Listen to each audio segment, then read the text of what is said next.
శ్రీ శ్రీనివాస గాయత్రి మంత్రం. కోరిన కోర్కెలు తీరేందుకు ఈ మంత్రాన్ని 108 సార్లు జపించవలెను.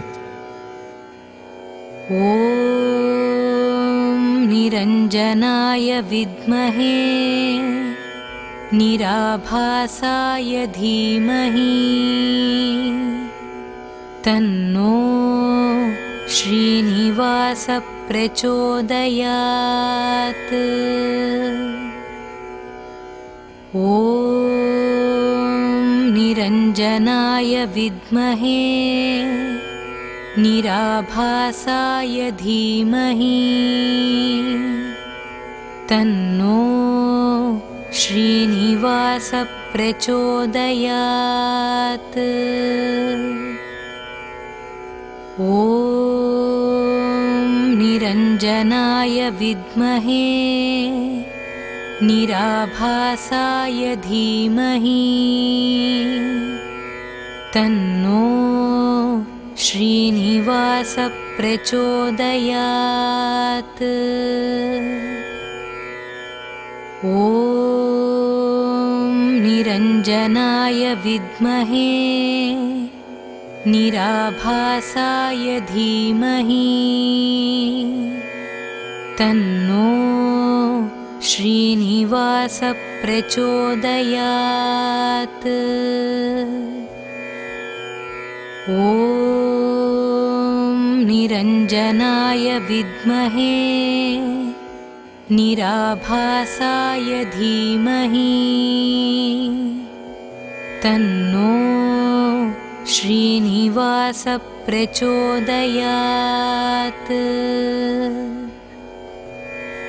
ఓం నిరంజనాయ విద్మహే నిరాభాసాయ ధీమహి తన్నో శ్రీనివాస ప్రచోదయాత్.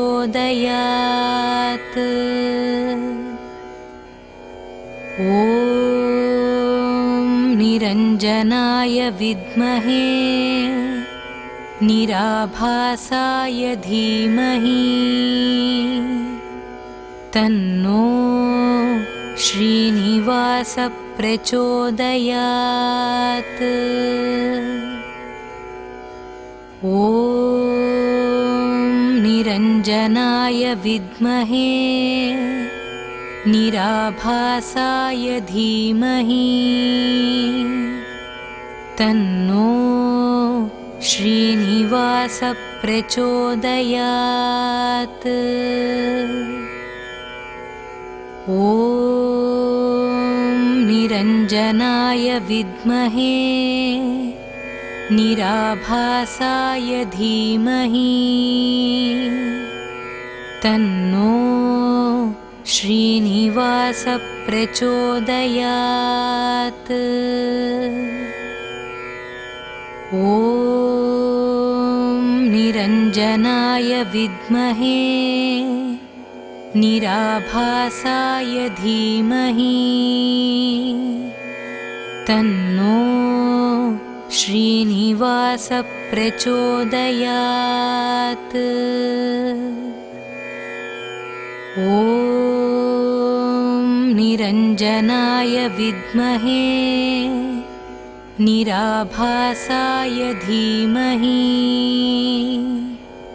తన్నో శ్రీనివాస ప్రచోదయాత్.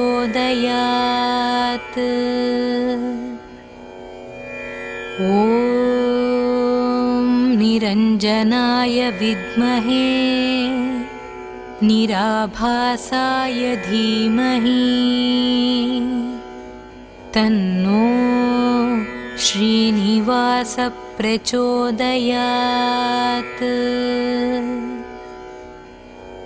ఓం నిరంజనాయ విద్మహే నిరాభాసాయ ధీమహి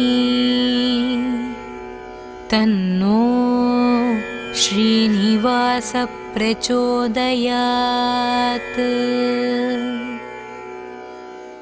ఓం నిరంజనాయ విద్మహే निराभासाय धीमहि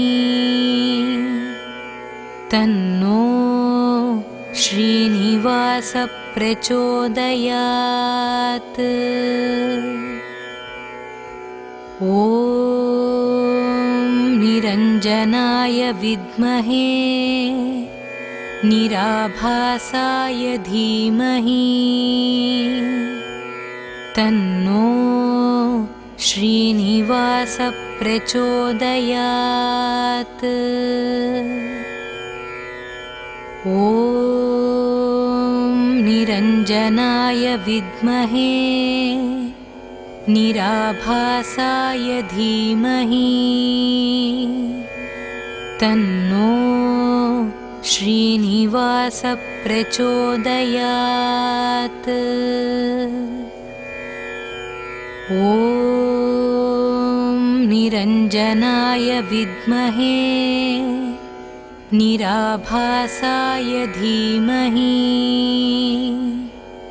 तन्नो श्रीनिवास प्रचोदयात्। ॐ निरञ्जनाय विद्महे निराभासाय धीमहि तन्नो श्रीनिवास प्रचोदयात्। ॐ निरञ्जनाय विद्महे निराभासाय धीमहि तन्नो श्रीनिवास प्रचोदयात्। ॐ निरञ्जनाय विद्महे निराभासाय धीमहि तन्नो श्रीनिवास प्रचोदयात्। ॐ निरञ्जनाय विद्महे निराभासाय धीमहि तन्नो श्रीनिवास प्रचोदयात्। ॐ निरञ्जनाय विद्महे निराभासाय धीमहि तन्नो श्रीनिवास प्रचोदयात्। ॐ निरञ्जनाय विद्महे निराभासाय धीमहि तन्नो श्रीनिवास प्रचोदयात्। ॐ निरञ्जनाय विद्महे निराभासाय धीमहि तन्नो श्रीनिवास प्रचोदयात्। ॐ निरञ्जनाय विद्महे निराभासाय धीमहि तन्नो श्रीनिवास प्रचोदयात्। ॐ निरञ्जनाय विद्महे निराभासाय धीमहि तन्नो श्रीनिवास प्रचोदयात्। ॐ निरञ्जनाय विद्महे निराभासाय धीमहि तन्नो श्रीनिवास प्रचोदयात्। ॐ निरञ्जनाय निरञ्जनाय विद्महे निराभासाय धीमहि तन्नो श्रीनिवासः प्रचोदयात्।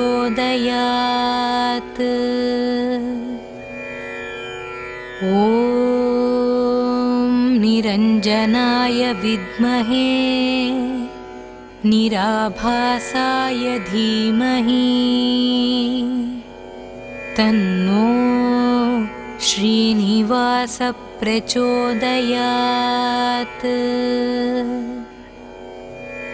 ॐ निरञ्जनाय विद्महे निराभासाय धीमहि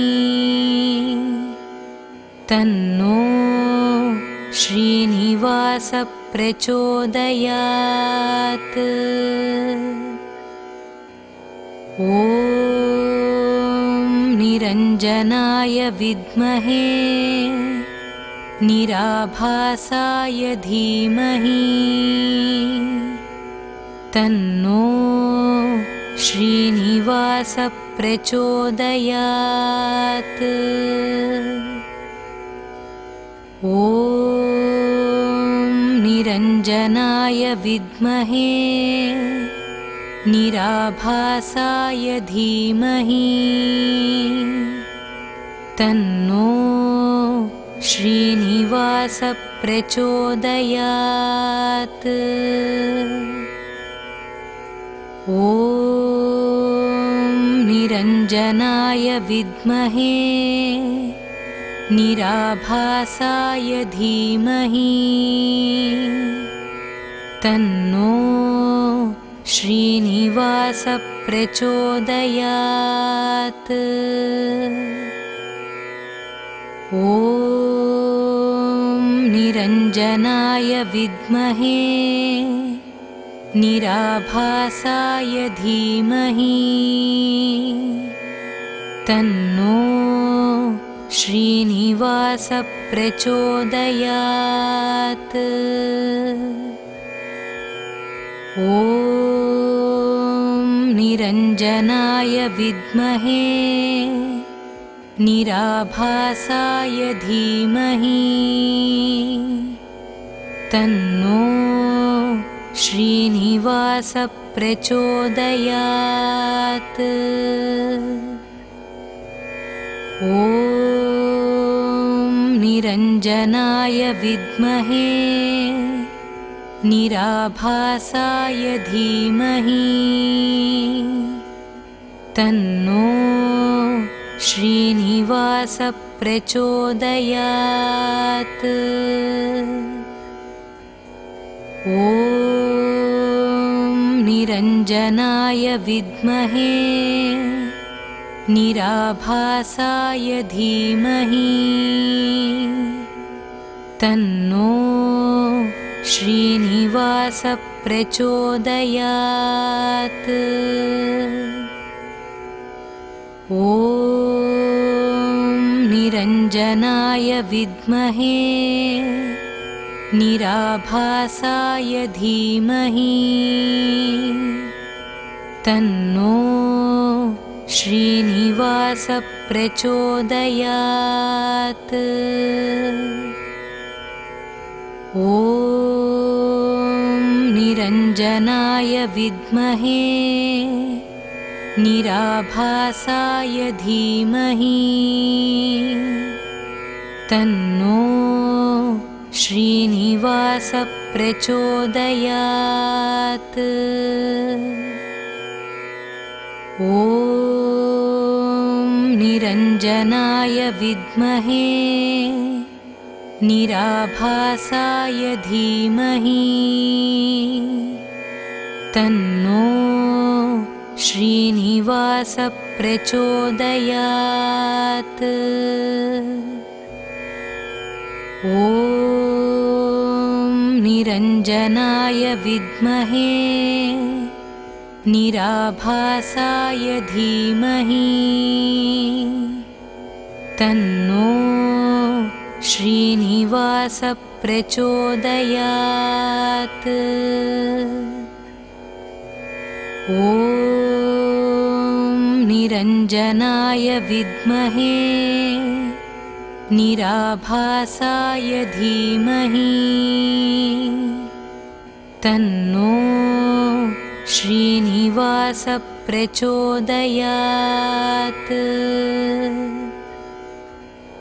ॐ निरञ्जनाय विद्महे निराभासाय धीमहि तन्नो श्रीनिवास प्रचोदयात्।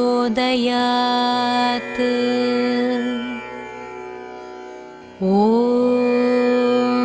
निरञ्जनाय विद्महे निराभासाय धीमहि तन्नो श्रीनिवास प्रचोदयात्। ॐ निरञ्जनाय विद्महे निराभासाय धीमहि तन्नो श्रीनिवास प्रचोदयात्। ॐ निरञ्जनाय विद्महे निराभासाय धीमहि तन्नो श्रीनिवास प्रचोदयात्। ॐ निरञ्जनाय विद्महे निराभासाय धीमहि तन्नो श्रीनिवास प्रचोदयात्। ॐ निरञ्जनाय विद्महे निराभासाय धीमहि तन्नो श्रीनिवास प्रचोदयात्। ॐ निरञ्जनाय विद्महे निराभासाय धीमहि तन्नो श्रीनिवास प्रचोदयात्। ॐ निरञ्जनाय विद्महे निराभासाय धीमहि तन्नो श्रीनिवास प्रचोदयात्। ॐ निरञ्जनाय विद्महे निराभासाय धीमहि तन्नो श्रीनिवास प्रचोदयात्।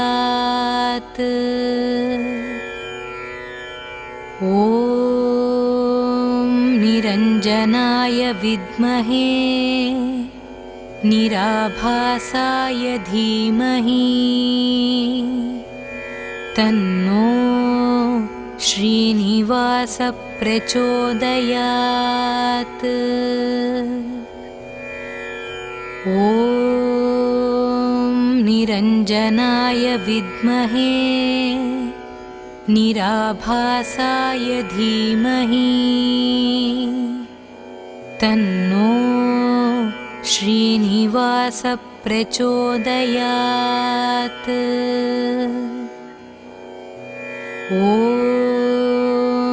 निरञ्जनाय विद्महे निराभासाय धीमहि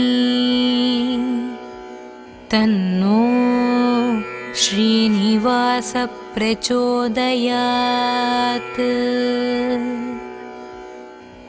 ॐ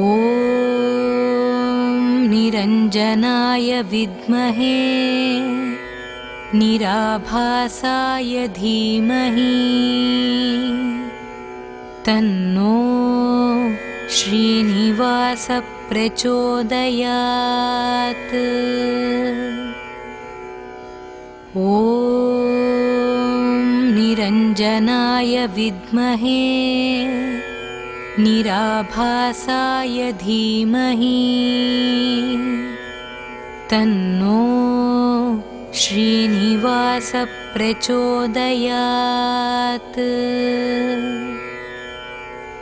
ॐ निरञ्जनाय विद्महे निराभासाय धीमहि तन्नो श्रीनिवास प्रचोदयात्। ॐ निरञ्जनाय विद्महे निराभासाय धीमहि तन्नो श्रीनिवास प्रचोदयात्। ॐ निरञ्जनाय विद्महे निराभासाय धीमहि तन्नो श्रीनिवास प्रचोदयात्। ॐ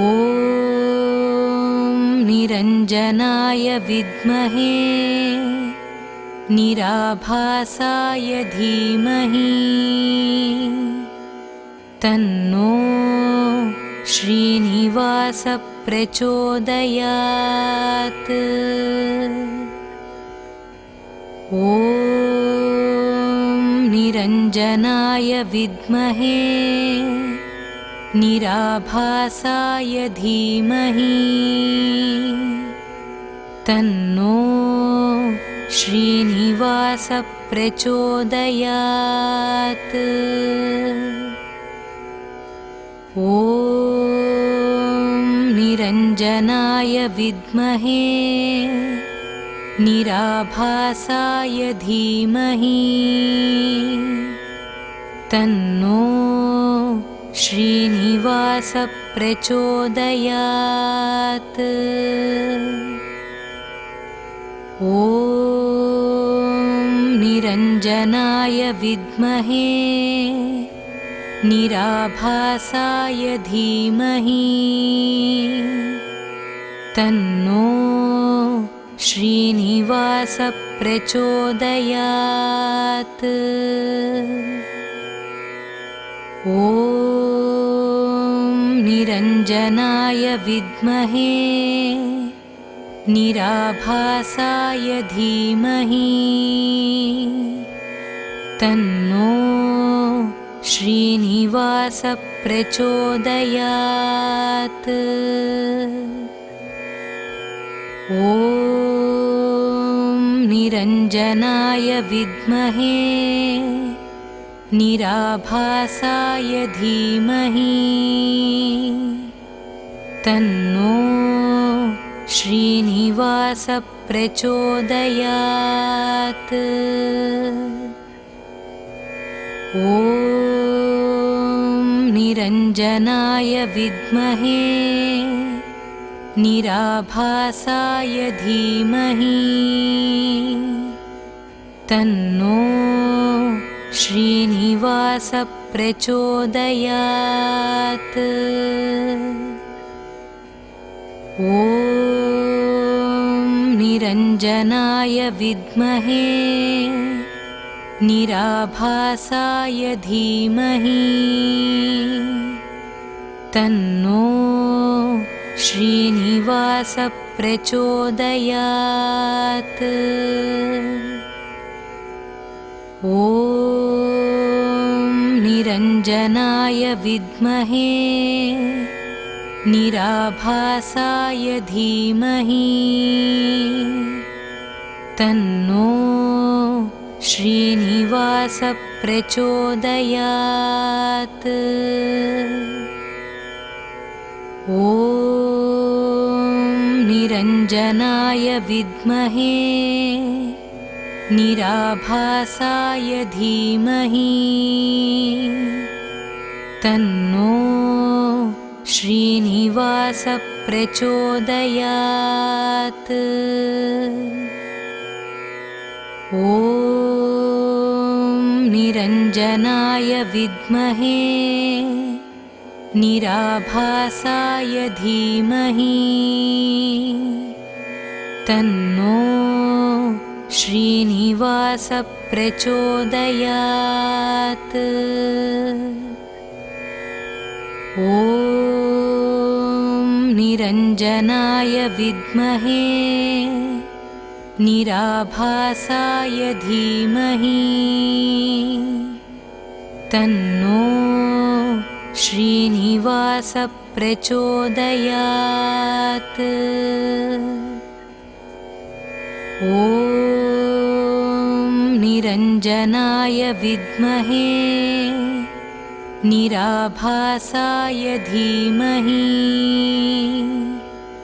तन्नो श्रीनिवास प्रचोदयात्। ॐ निरञ्जनाय विद्महे निराभासाय धीमहि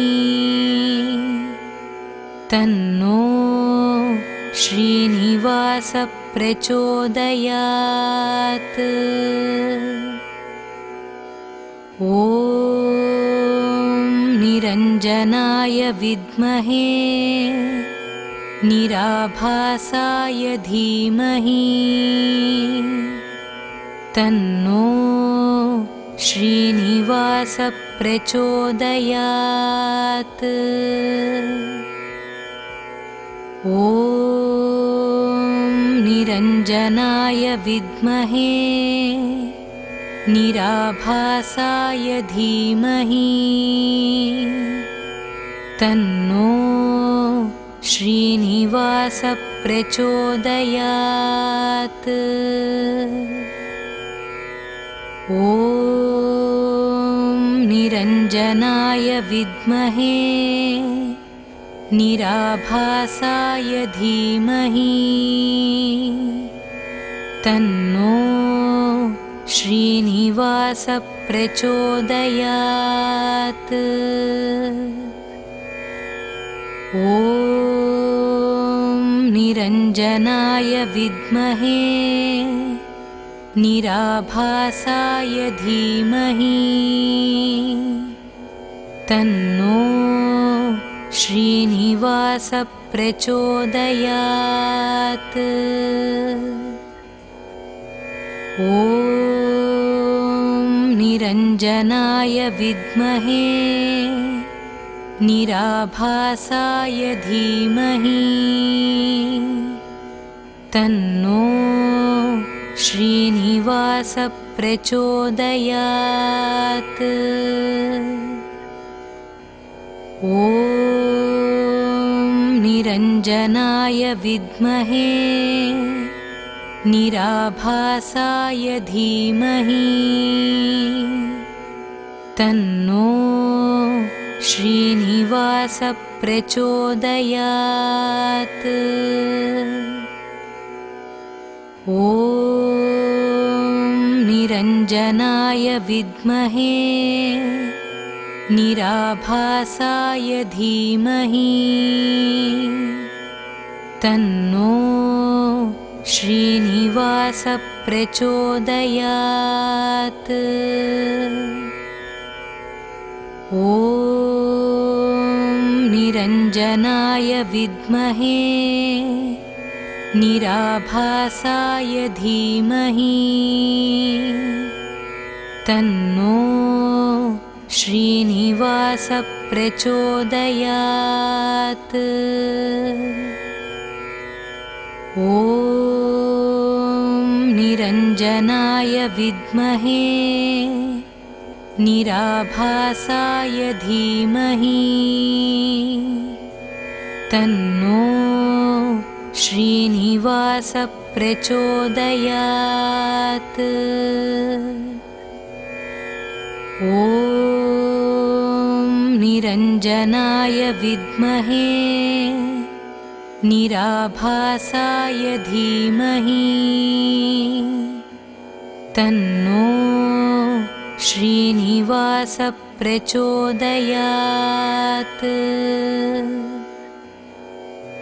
ॐ निरञ्जनाय विद्महे निराभासाय धीमहि तन्नो श्रीनिवास प्रचोदयात्।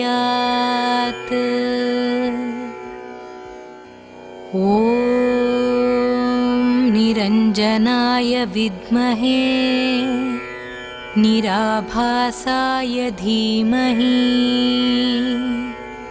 तन्नो श्रीनिवास प्रचोदयात्।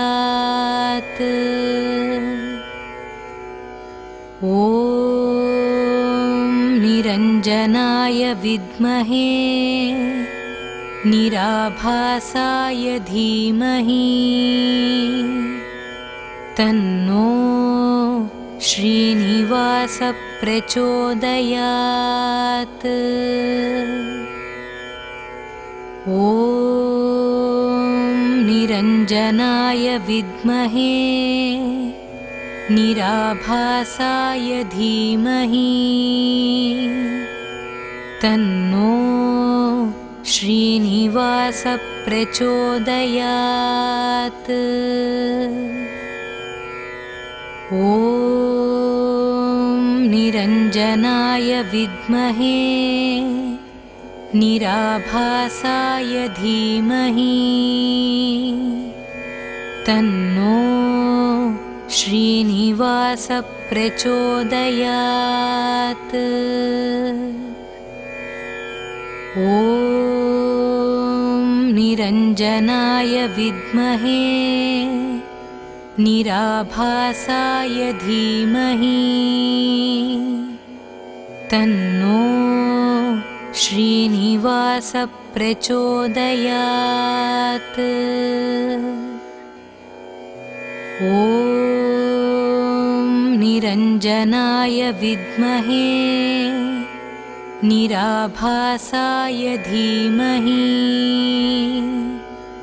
तन्नो श्रीनिवास प्रचोदयात्। ॐ निरञ्जनाय विद्महे निराभासाय धीमहि तन्नो श्रीनिवास प्रचोदयात्। ॐ निरञ्जनाय विद्महे निराभासाय धीमहि तन्नो श्रीनिवास प्रचोदयात्।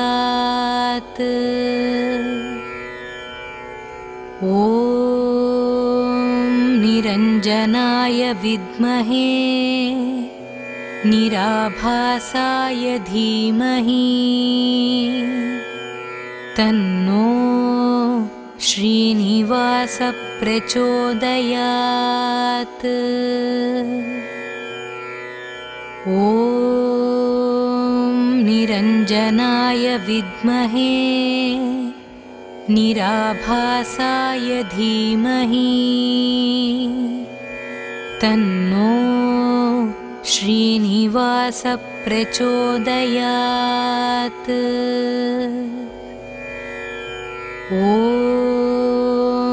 निरञ्जनाय विद्महे निराभासाय धीमहि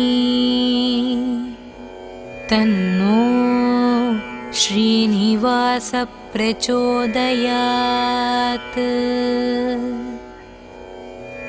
ॐ निरञ्जनाय विद्महे निराभासाय धीमहि तन्नो श्रीनिवास प्रचोदयात्। ॐ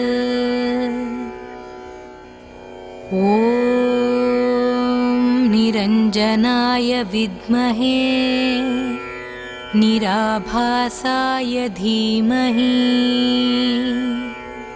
तन्नो श्रीनिवास प्रचोदयात्।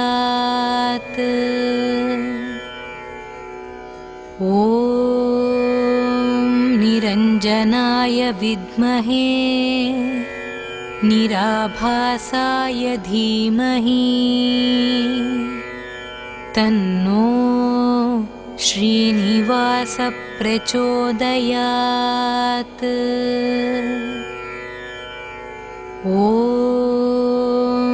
निरञ्जनाय विद्महे निराभासाय धीमहि तन्नो श्रीनिवास प्रचोदयात्।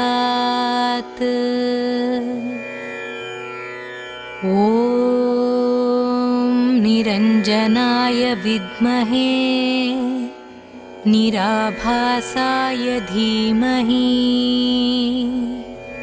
तन्नो श्रीनिवास प्रचोदयात्।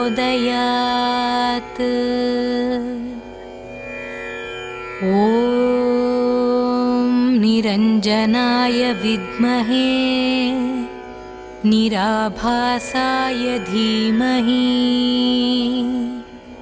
तन्नो श्रीनिवास प्रचोदयात्।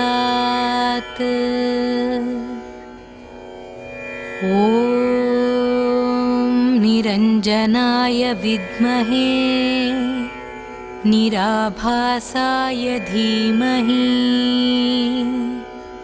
तन्नो श्रीनिवास प्रचोदयात्।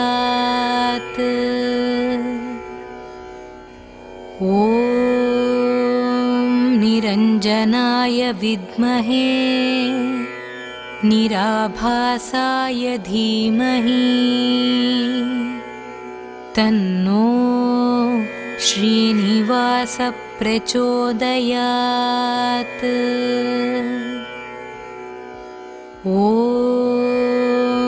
निरञ्जनाय विद्महे निराभासाय धीमहि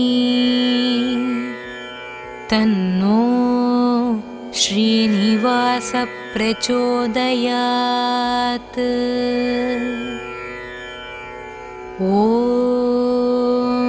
निरञ्जनाय विद्महे निराभासाय धीमहि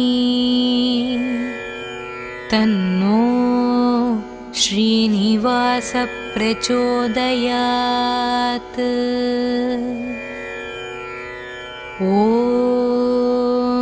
निरञ्जनाय विद्महे निराभासाय धीमहि तन्नो श्रीनिवास प्रचोदयात्।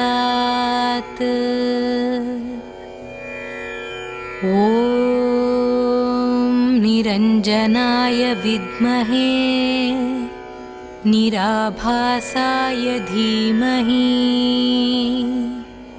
तन्नो श्रीनिवास प्रचोदयात्।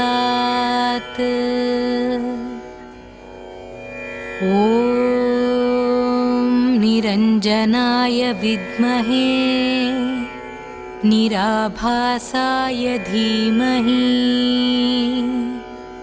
तन्नो श्रीनिवास प्रचोदयात्।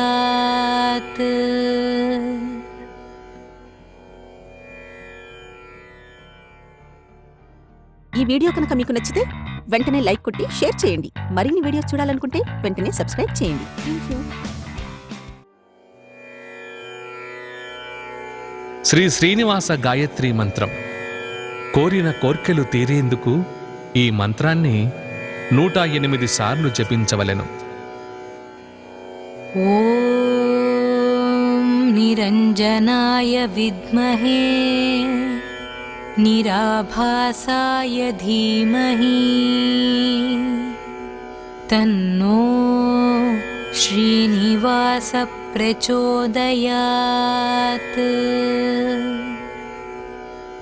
ॐ निरञ्जनाय विद्महे निराभासाय धीमहि तन्नो श्रीनिवास प्रचोदयात्।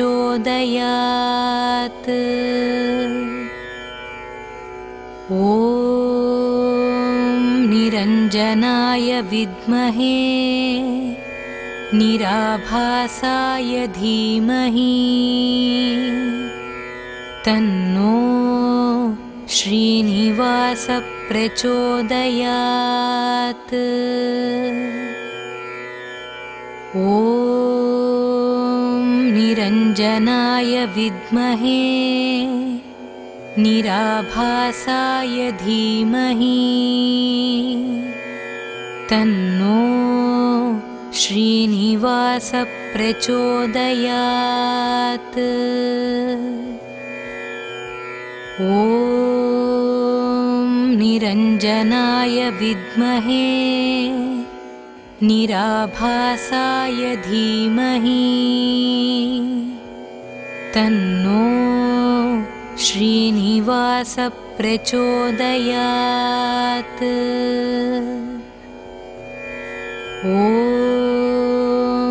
निरञ्जनाय विद्महे निराभासाय धीमहि तन्नो श्रीनिवास प्रचोदयात्। ॐ निरञ्जनाय विद्महे निराभासाय धीमहि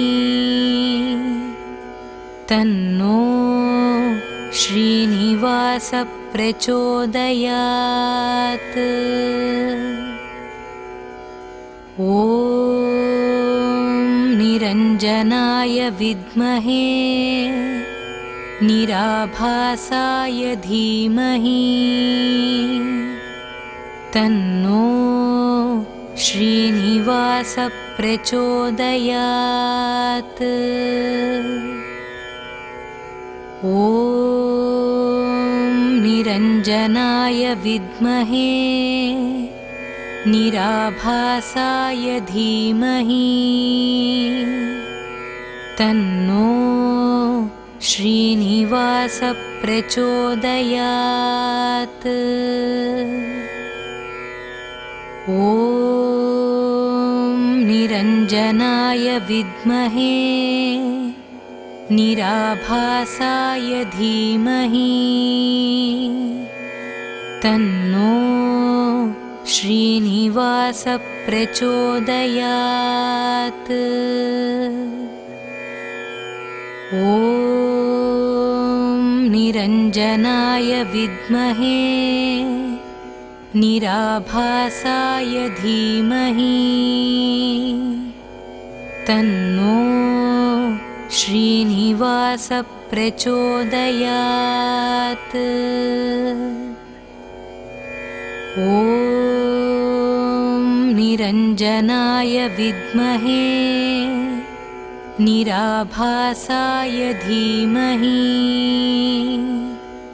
तन्नो श्रीनिवास प्रचोदयात्। ॐ निरञ्जनाय विद्महे निराभासाय धीमहि तन्नो श्रीनिवास प्रचोदयात्।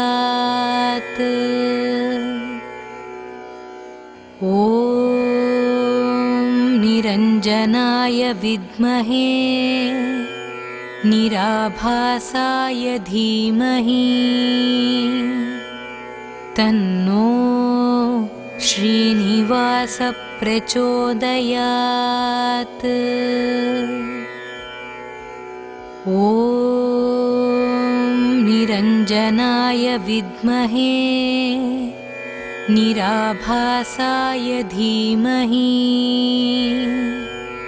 तन्नो श्रीनिवास प्रचोदयात्। ॐ निरञ्जनाय विद्महे निराभासाय धीमहि तन्नो श्रीनिवास प्रचोदयात्। ॐ निरञ्जनाय विद्महे निराभासाय धीमहि तन्नो श्रीनिवास प्रचोदयात्। ॐ निरञ्जनाय विद्महे निराभासाय धीमहि तन्नो श्रीनिवास प्रचोदयात्। ॐ निरञ्जनाय विद्महे निराभासाय धीमहि तन्नो श्रीनिवास प्रचोदयात्। ॐ निरञ्जनाय विद्महे निराभासाय धीमहि तन्नो श्रीनिवास प्रचोदयात्। ॐ निरञ्जनाय विद्महे निराभासाय धीमहि तन्नो श्रीनिवास प्रचोदयात्। ॐ निरञ्जनाय विद्महे निराभासाय धीमहि तन्नो श्रीनिवास प्रचोदयात्। ॐ निरञ्जनाय विद्महे निराभासाय धीमहि तन्नो श्रीनिवास प्रचोदयात्। ॐ निरञ्जनाय विद्महे निराभासाय धीमहि तन्नो श्रीनिवास प्रचोदयात्। ॐ निरञ्जनाय विद्महे निराभासाय धीमहि तन्नो श्रीनिवास प्रचोदयात्। ॐ निरञ्जनाय विद्महे निराभासाय धीमहि तन्नो श्रीनिवास प्रचोदयात्। ॐ निरञ्जनाय विद्महे निराभासाय धीमहि तन्नो श्रीनिवास प्रचोदयात्।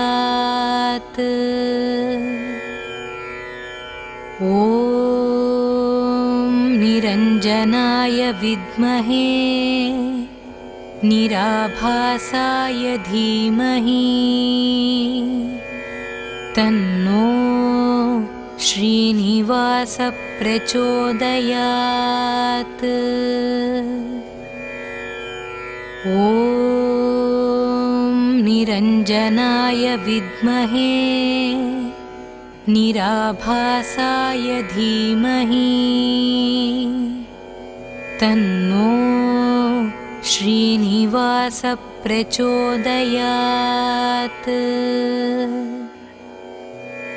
ॐ निरञ्जनाय विद्महे निराभासाय धीमहि तन्नो श्रीनिवास प्रचोदयात्। ॐ निरञ्जनाय विद्महे निराभासाय धीमहि तन्नो श्रीनिवास प्रचोदयात्। ॐ निरञ्जनाय विद्महे निराभासाय धीमहि तन्नो श्रीनिवास प्रचोदयात्। ॐ निरञ्जनाय विद्महे निराभासाय धीमहि तन्नो श्रीनिवास प्रचोदयात्। ॐ निरञ्जनाय विद्महे निराभासाय धीमहि तन्नो श्रीनिवास प्रचोदयात्। ॐ निरञ्जनाय विद्महे निराभासाय धीमहि तन्नो श्रीनिवास प्रचोदयात्। ॐ निरञ्जनाय विद्महे निराभासाय धीमहि तन्नो श्रीनिवास प्रचोदयात्।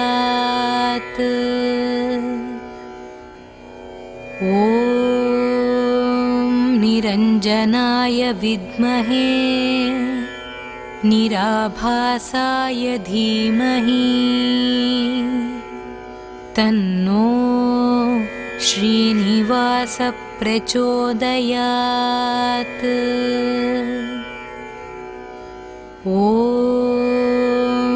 निरञ्जनाय विद्महे निराभासाय धीमहि तन्नो श्रीनिवास प्रचोदयात्। ॐ निरञ्जनाय विद्महे निराभासाय धीमहि तन्नो श्रीनिवास प्रचोदयात्। ॐ निरञ्जनाय विद्महे निराभासाय धीमहि तन्नो श्रीनिवास प्रचोदयात्। ॐ निरञ्जनाय विद्महे निराभासाय धीमहि तन्नो श्रीनिवास प्रचोदयात्। ॐ निरञ्जनाय विद्महे निराभासाय धीमहि तन्नो श्रीनिवास प्रचोदयात्। ॐ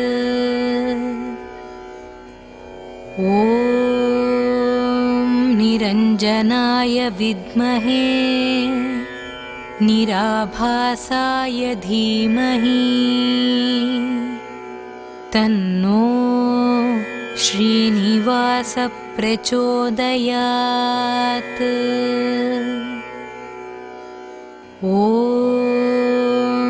निरञ्जनाय विद्महे निराभासाय धीमहि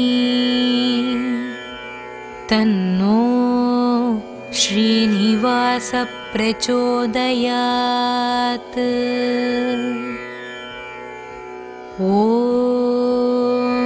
निरञ्जनाय विद्महे निराभासाय धीमहि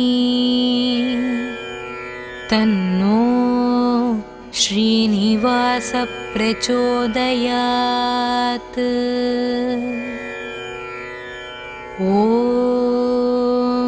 निरञ्जनाय विद्महे निराभासाय धीमहि तन्नो श्रीनिवास प्रचोदयात्।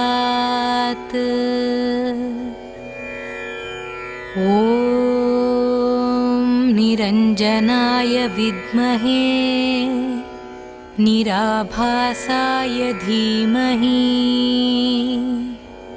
तन्नो श्रीनिवास प्रचोदयात्।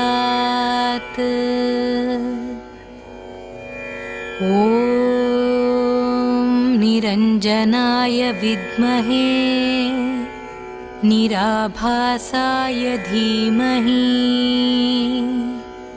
तन्नो श्रीनिवास प्रचोदयात्।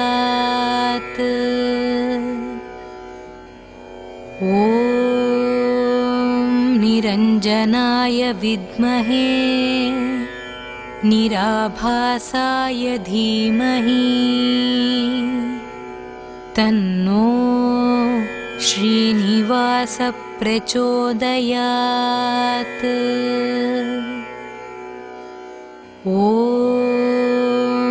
निरञ्जनाय विद्महे निराभासाय धीमहि तन्नो श्रीनिवास प्रचोदयात्।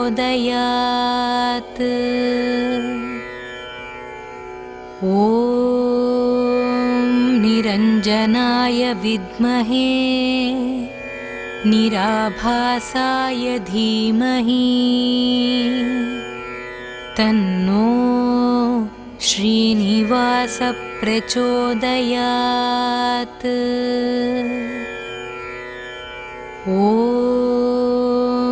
निरञ्जनाय विद्महे निराभासाय धीमहि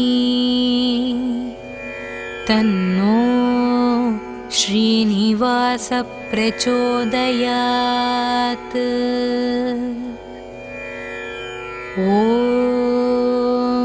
निरञ्जनाय विद्महे निराभासाय धीमहि तन्नो श्रीनिवास प्रचोदयात्।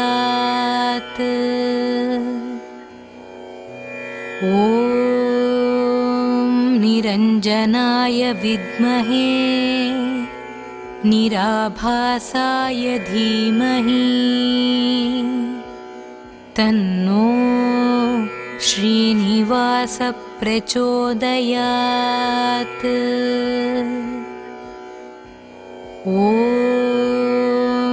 निरञ्जनाय विद्महे निराभासाय धीमहि तन्नो श्रीनिवास प्रचोदयात्।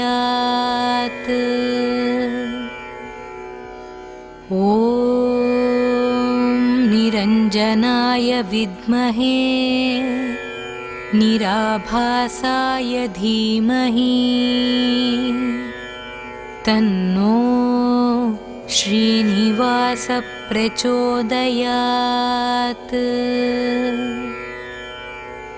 ॐ निरञ्जनाय विद्महे निराभासाय धीमहि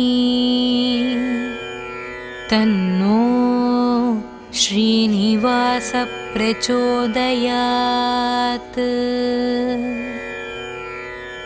ॐ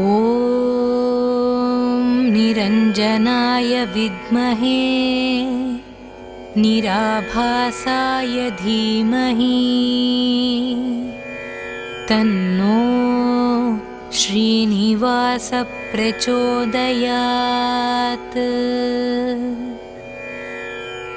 ॐ निरञ्जनाय विद्महे निराभासाय धीमहि तन्नो श्रीनिवास प्रचोदयात्। ॐ निरञ्जनाय विद्महे निराभासाय धीमहि तन्नो श्रीनिवास प्रचोदयात्। ॐ निरञ्जनाय विद्महे निराभासाय धीमहि तन्नो श्रीनिवास प्रचोदयात्। ॐ निरञ्जनाय विद्महे निराभासाय धीमहि तन्नो श्रीनिवास प्रचोदयात्। ॐ निरञ्जनाय विद्महे निराभासाय धीमहि तन्नो श्रीनिवास प्रचोदयात्।